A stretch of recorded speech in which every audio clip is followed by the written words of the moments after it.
Hey guys, welcome back to Ultimate S&S. So we're going to be pouring the slab inside our coop. I'm only going to do about a 2-inch slab inside. Um, I went and picked up some quickcrete, the 60-pound bags, and instead of buying a wheelbarrow, I decided I'd just use some of these old totes. We're going to see how this thing works out. So I brought 2 5-gallon buckets full of water back here with me, and we're just working this mix in.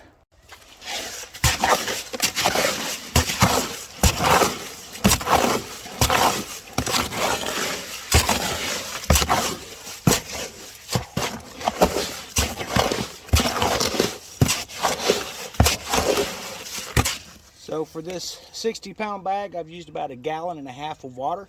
In case you're kind of wondering how much to use, it's going to make it a little soupier, so it's going to run a little better, which should help keep you from having to do a whole lot of leveling. You want to try to mix this as best as you can.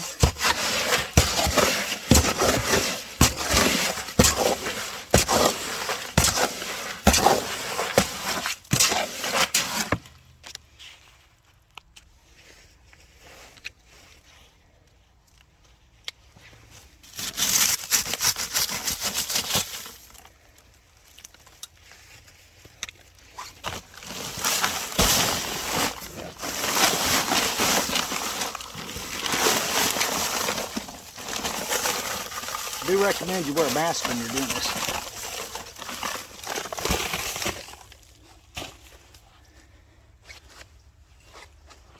So what I typically do is I'll start by creating a little crater in here just to hold the water. That way I can fold the cement in on itself while I mix.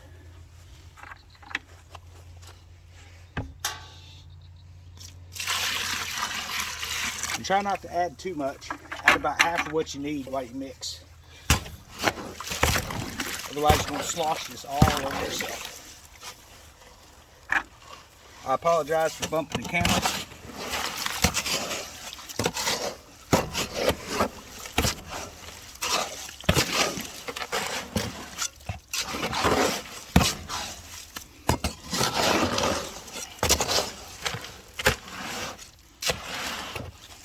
As you can see, we're starting to absorb a lot of that water, so I'll be adding some more here in just a moment.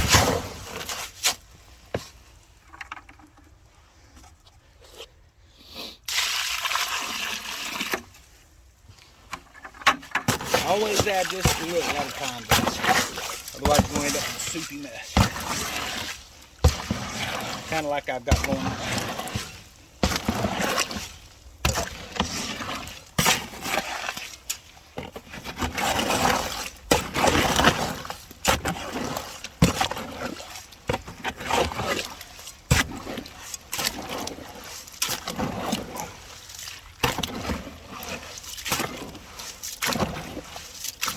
Maybe wondering what you do if you add too much water. Well, you could pour that. It's going to run everywhere. What I'm going to do is grab another bag and add a little more dry mix.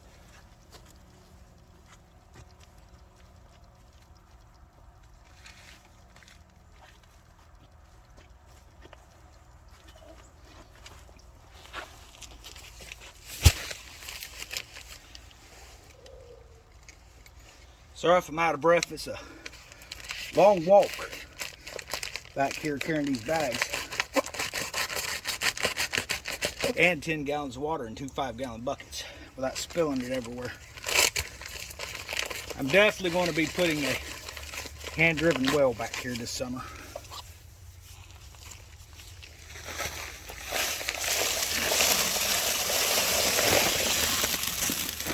I'm going to mix that in, see where we're at.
something to keep in mind, the more viscous or the more liquid you have in this, the smoother you're going to get that surface.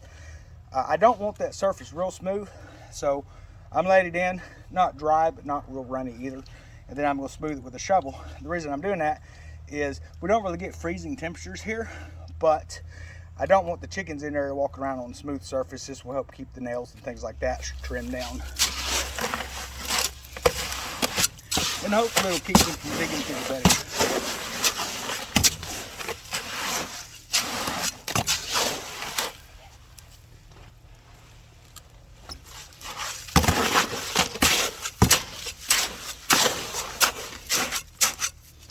All right, that looks pretty good there.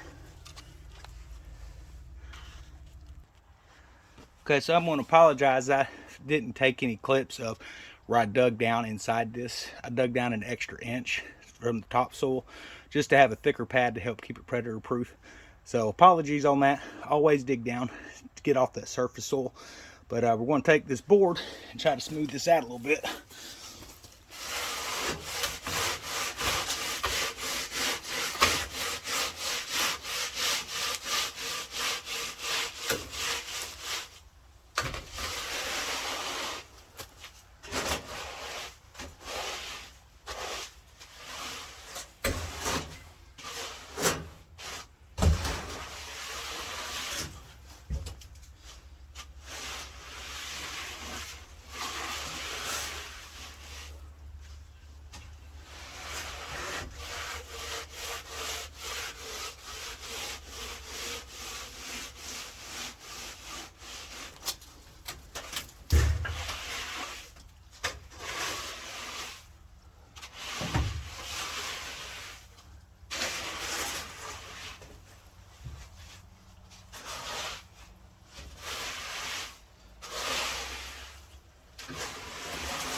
I'm sure y'all have enjoyed watching my butt crack. Sorry about that. I should have paused this.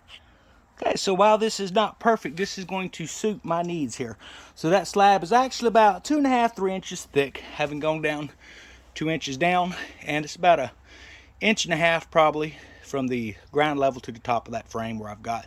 So we're going to let this dry. Now as this is drying out here in about 10 hours, I'm going to come out and put some water on it, and I'll keep doing that until it has cured for about 72 hours. But I hope you've enjoyed the video. Like I say, it's not perfect, but for an outdoor coop that you're just wanting to predator proof, this is the way to do it. So something I also did not mention in this is I took some of that 1/4 inch hardware mesh that I have, or hardware cloth, and I laid down in the bottom, which is just going to add a little stability to this cement. You can use anything from chicken wire to, whatever you want to do if you want to add that. With this, it's not supposed to need anything added to it, but I'm kind of old school and will always add a little extra strength. Everyone have a great day.